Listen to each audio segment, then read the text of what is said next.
मैं हूं विवेक तापड़िया और ये है आपका channel physics in life and life. तो बच्चों, प्रैक्टिस में मजा आ रहा होगा और ये प्रैक्टिस आपको पूरे 35 में से 35 दिलवाने वाली है। और जो एमसीक्यू आने वाले हैं डिफरेंट बोर्ड्स के बच्चों के पेपर में, उसमें भी आप देखेंगे कि इससे आपके सारे एमसीक्यू सॉल्व हो जाएंगे। So let's start in this part number 4। हम लोग डिस्कस कर रहे थे बच्चों पेपर 3। अभी पेपर 3 पर ही पहुंचा हूं मैं, है ना। टाइम लगता है, एक्चुअल में टाइम मुश्किल से निकल पाता है। So let's start part 4। Question number 31 की बात कर रहे हैं हम।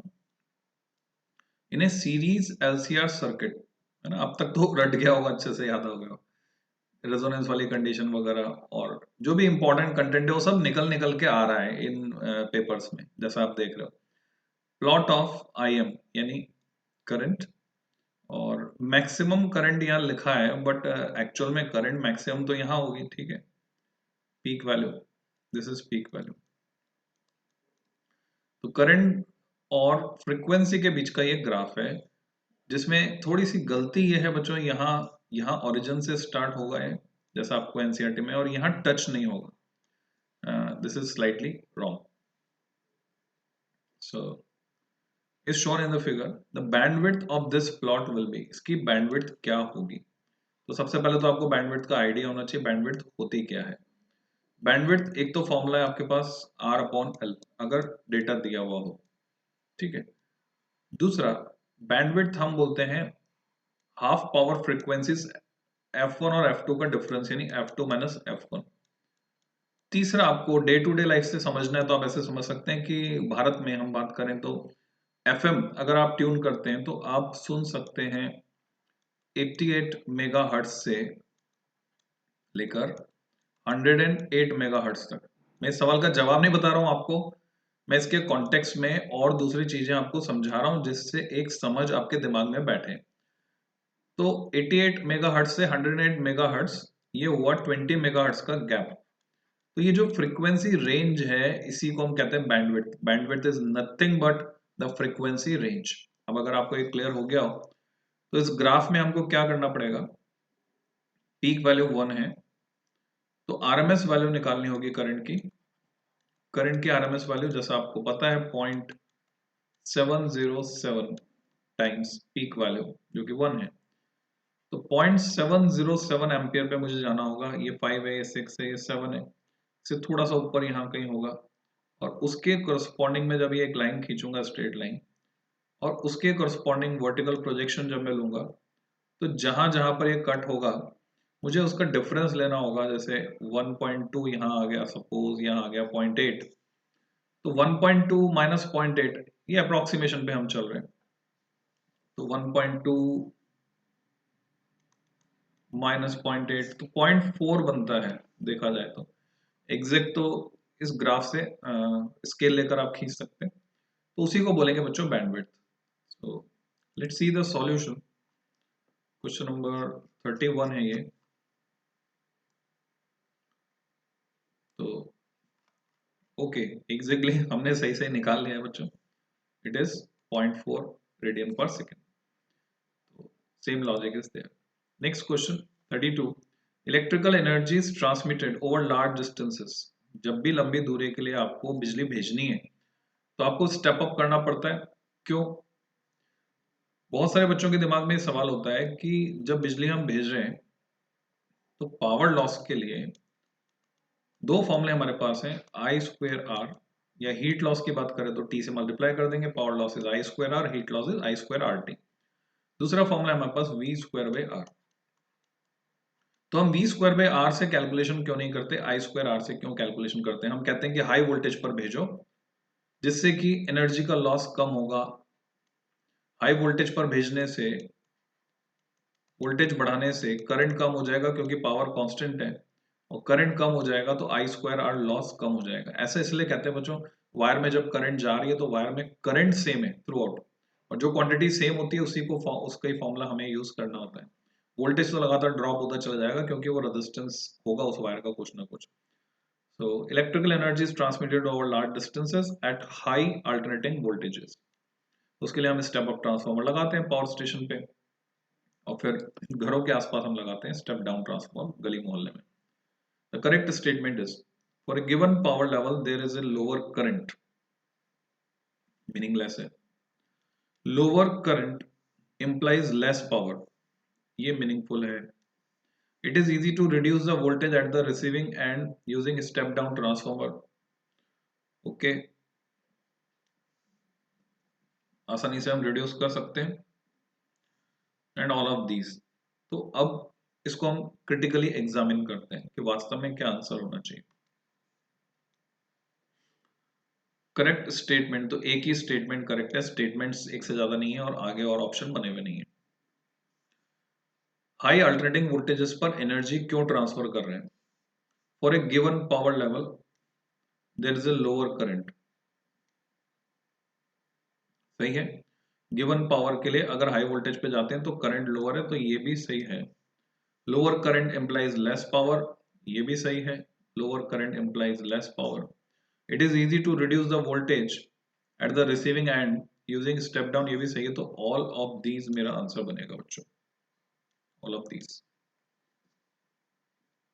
नेक्स्ट क्वेश्चन, अच्छा इसका सॉल्यूशन में अगर आपको दिखाऊं, ऑल ऑफ दीज, ओके।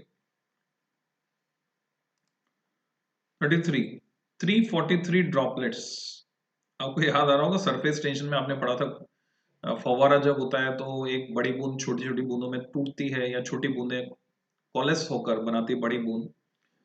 हर एक का चार्ज Q है, रेडियस R है, तो मैं क्या लिख सकता हूँ 343 Q, बड़ी ड्रॉप का चार्ज कैपिटल Q। और क्या लिख सकता हूँ 343 ड्रॉप्स का वॉल्यूम, जिसमें से हर एक की रेडियस स्मॉल r है, स्फेरिकल ड्रॉप है, 4/3 pi r cube equal to एक बड़ी ड्रॉप का वॉल्यूम 4/3 पाई आर क्यू। ये बेसिक है बच्चों, कई जगह काम आता है। Charge conserved, volume same. Then the potential of big drop as compare to small droplet. Potential का रिलेशन या तो आपको डायरेक्टली याद हो या फिर आप कैलकुलेट करके निकाल लो। बड़ी ड्रॉप का पोटेंशियल होगा के capital Q upon capital R. अब आपको वैल्यूज रखनी है, कैपिटल क्यू की जगह क्या आ गया, अगर मैं मान लेता हूँ 343 को n, जनरल फॉर्मूला निकाल लेते हैं n, तो n टाइम्स स्मॉल क्यू आ गया। अच्छा कैपिटल r को यहाँ से रिलेशन निकालें हम, 4/3 पाई 4/3 पाई कैंसिल हो गया, कैपिटल R 343 को मैंने n मान रखा है, तो n raise to power 1/3 times small r, तो यहाँ आ गया n raise to power 1/3 times small r।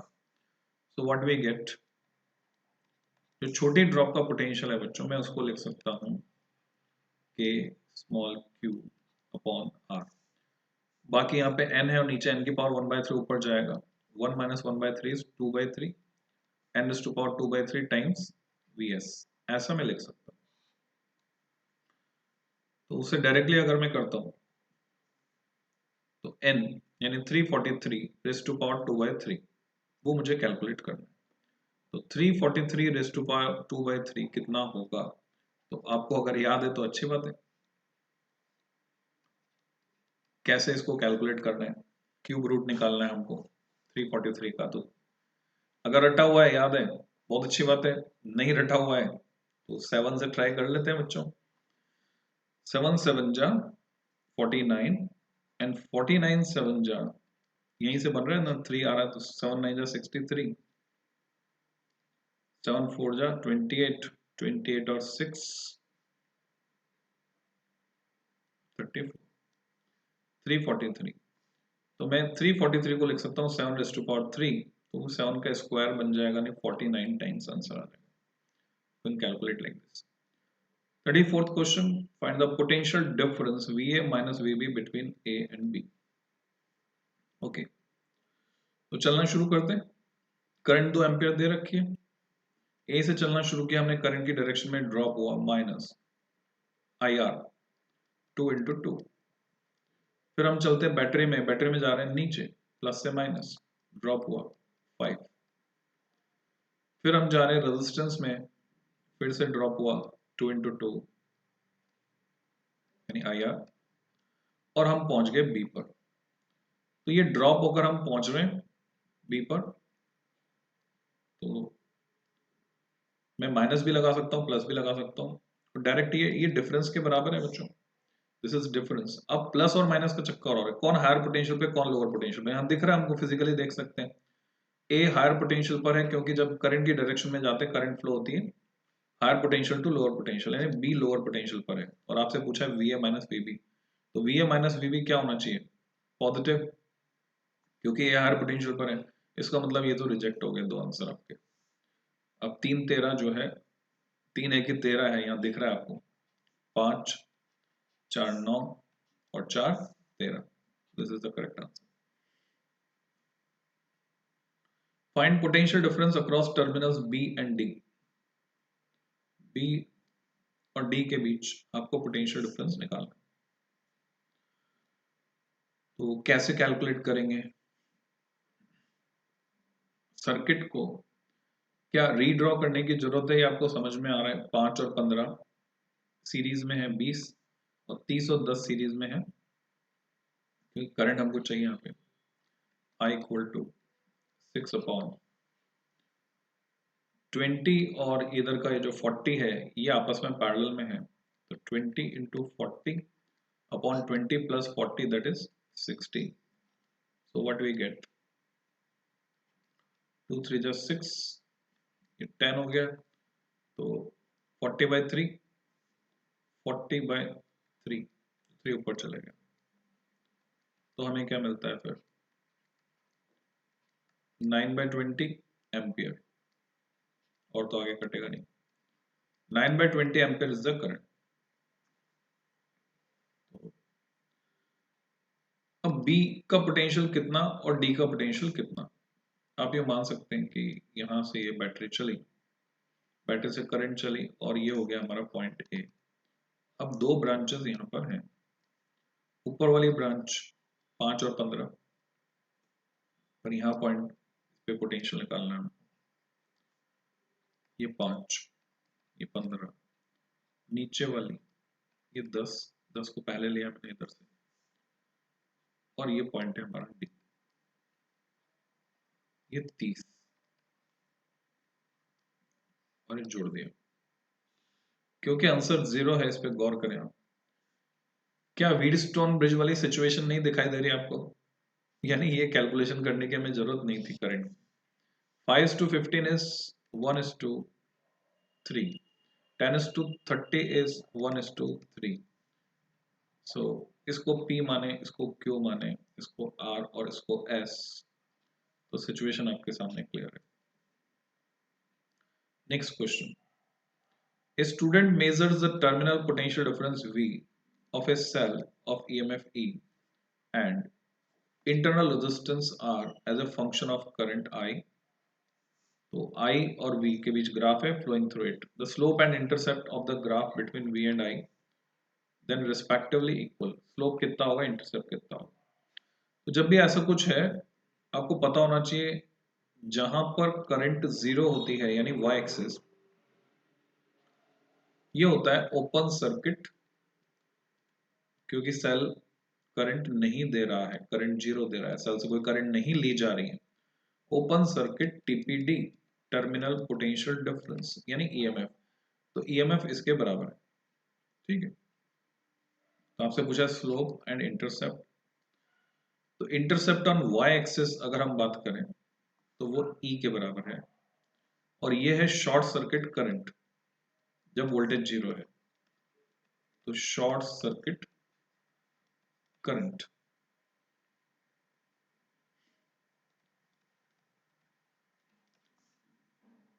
तो ये जो वैल्यू है यहां पर, वो मैं क्या लिख सकता हूं, E/R, और उसको मैंने लिखा है E।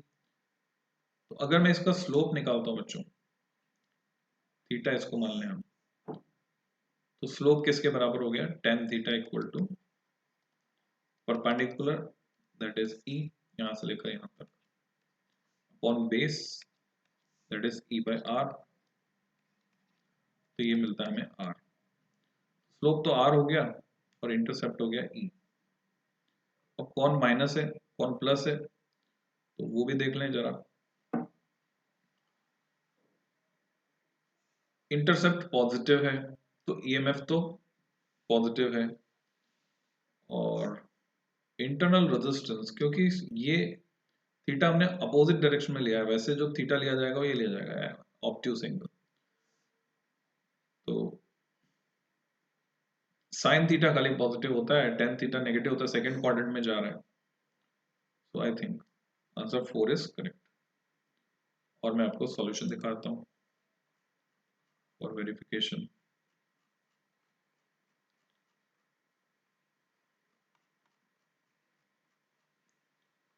So intercept is E and slope dv by di minus R. Mathematically भी हम कैलकुलेट कर सकते हैं, मैंने आपको ग्राफिकल सॉल्यूशन दिया, यहाँ ये सॉल्यूशन है एनालिटिकल सॉल्यूशन इसको कहते हैं, तो एनालिटिकली मैथमेटिकली हमने निकाला।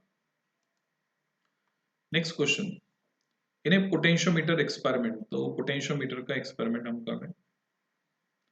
बैलेंसिंग लेंथ आ रही 8 metre, when two cells E1 and E2 are joined in series.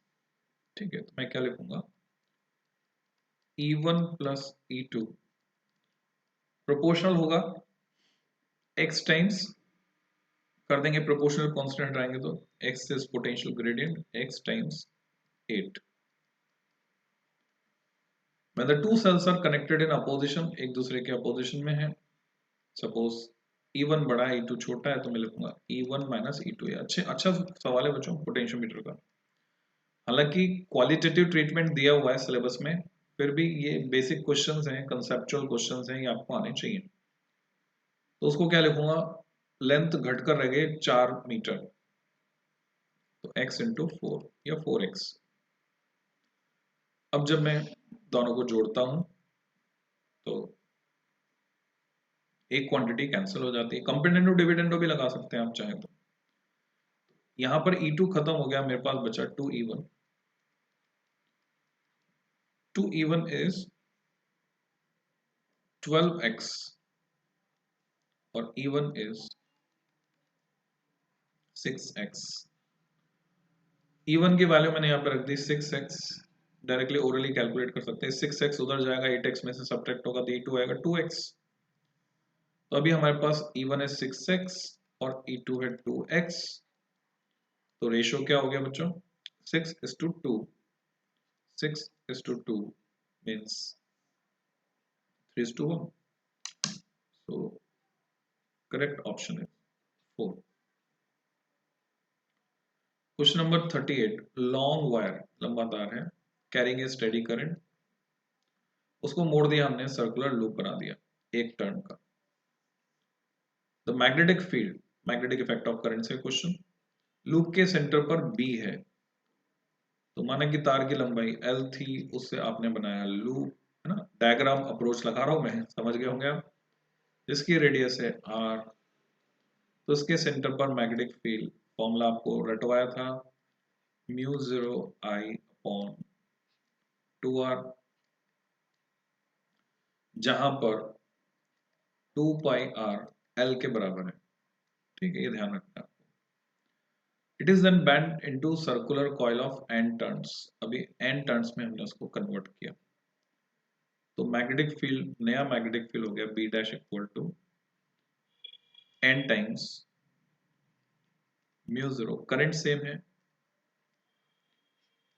फर्क क्या पड़ गया, अभी रेडियस चेंज हो गई, अभी मैं बोलूंगा n इंटू 2πr, ये टोटल सरकमफ्रेंस हुई जो L के बराबर है, ये r डैश है, यहाँ पे क्या आया, यहाँ पे आया 2r डैश।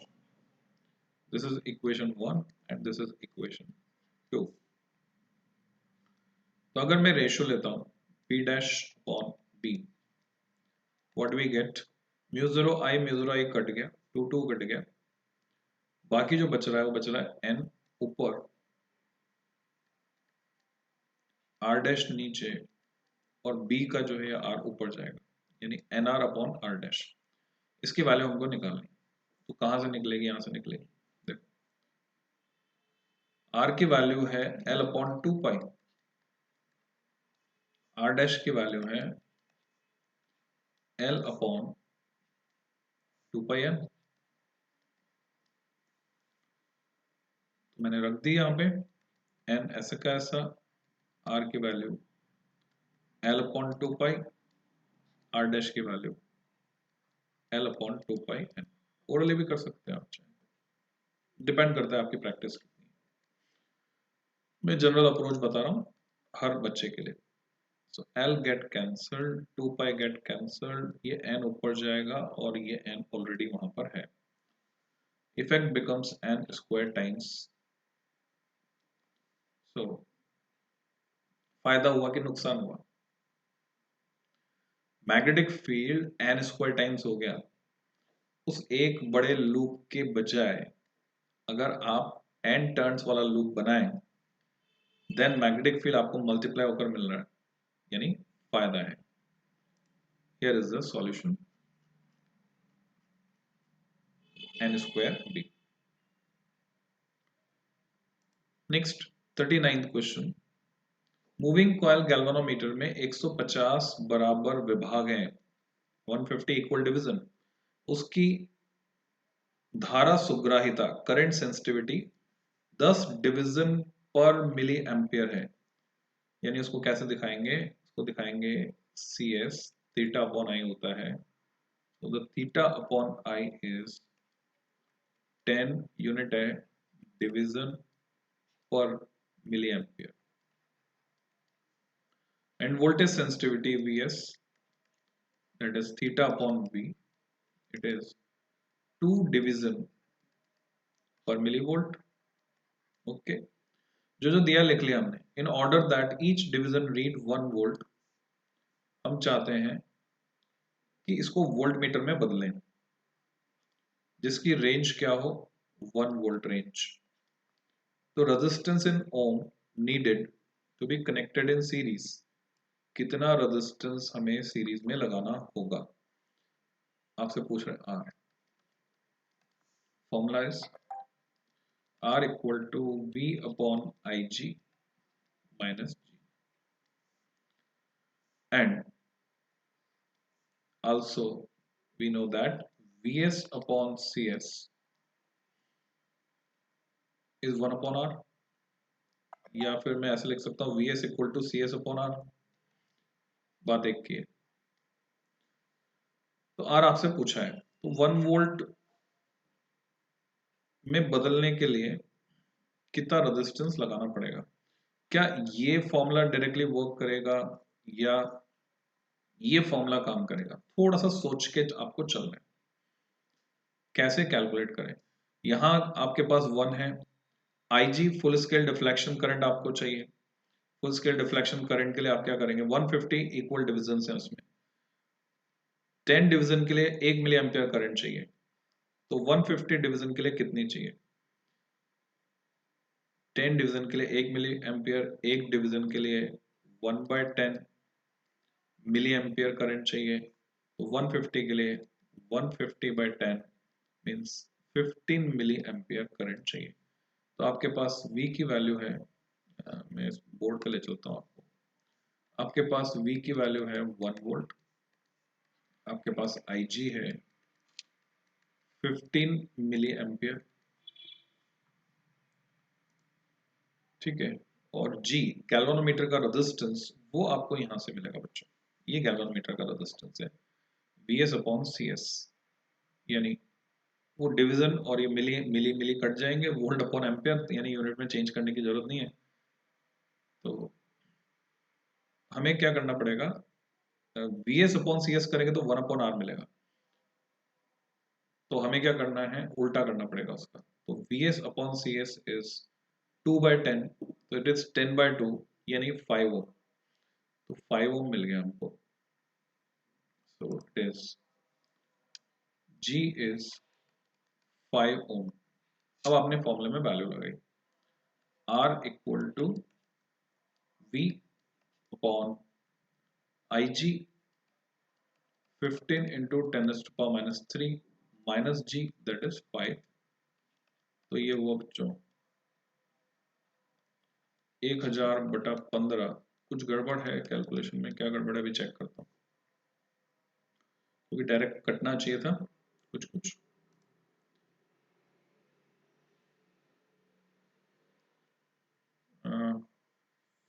15 मिली एम्पियर, ये चेक कर लेता हूँ। तो ऐसा कुछ आंसर आएगा यहाँ पे, है ना, 9995 ओम, 5 ओम सब्ट्रैक्ट करना है ना हमको, ऐसा कुछ आंसर आएगा। तो मैं क्या गलती कर रहा हूँ वो मुझे देखना है। Let's see the solution. IG is 15 milliampere, it is okay. VG is, what is VG here? 150 by 2, 75 millivolt। अच्छा, ये वोल्ट मीटर की रेंज आ गई। V equal to 150 into 1, 150 volt. अच्छा, let's get back. Each division read 1 volt, तो ये मैंने गड़बड़ की यहाँ पे बच्चों। हर एक डिवीजन रीड करे 1 वोल्ट, तो पूरा गैल्वेनोमीटर उसमें जिसमें 150 डिवीजन है वो कितना रीड करेगा, तो उसके हिसाब से मैं कैलकुलेट करूँ। मैंने यहाँ 1 लिख दिया है, 1 के बजाय क्या आएगा, एक डिवीजन का है तो 150 से मल्टीप्लाई करेंगे तो 150 है। तो अब क्लियरिटी आ गई हमको।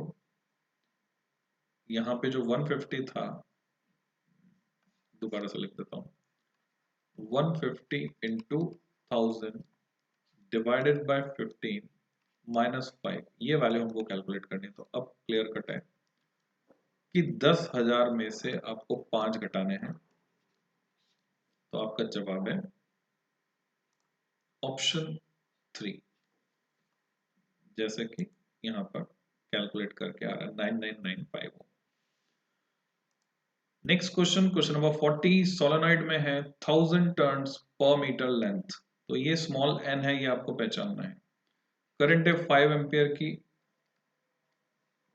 B कितना होगा, स्ट्रेट फॉरवर्ड फॉर्मूला आपको आता है सोलेनॉइड के अंदर, म्यू जीरो है नहीं, म्यू जीरो होता है 4 पाई इंटू 10⁻⁷। पेपर में लिखा हुआ रहेगा कांस्टेंट, और वैसे याद होगा आपको, into n 1000 into 5, simply multiply करना है। तो ये 3 पावर से ये कम हो जाएंगे, 3 पावर बची 4 यहाँ पे। 4 पाई कितना होता है वो भी आपको याद होना चाहिए, या 4 पाई रहने दीजिए, 4 पाई को 4 पाई रहने देते हैं, ये भी 4 पाई, ये भी 4 पाई। अभी इन दो में से कौन सा आंसर, तो 3 पावर कम हो गई, तो 5 4 जब 20 है, तो वो भी तो देखना पड़ेगा आपको, तो वो भी देख लीजिए। 20 पाई, तो 2 पाई में आएगा आंसर पे, 20 पाई इंटू 10⁻⁻4। तो ये जीरो उधर गया तो -3 रह गया, 2 pi into 10⁻⁻3। First option is correct. तो बच्चों यहाँ पे हमारा ये पार्ट 4 खत्म होता है। नेक्स्ट पार्ट 5 फिर मिलेंगे जल्दी ही। अभी मेरा टाइम हो रहा है, मैं जा रहा हूँ पढ़ाने। Happy learning.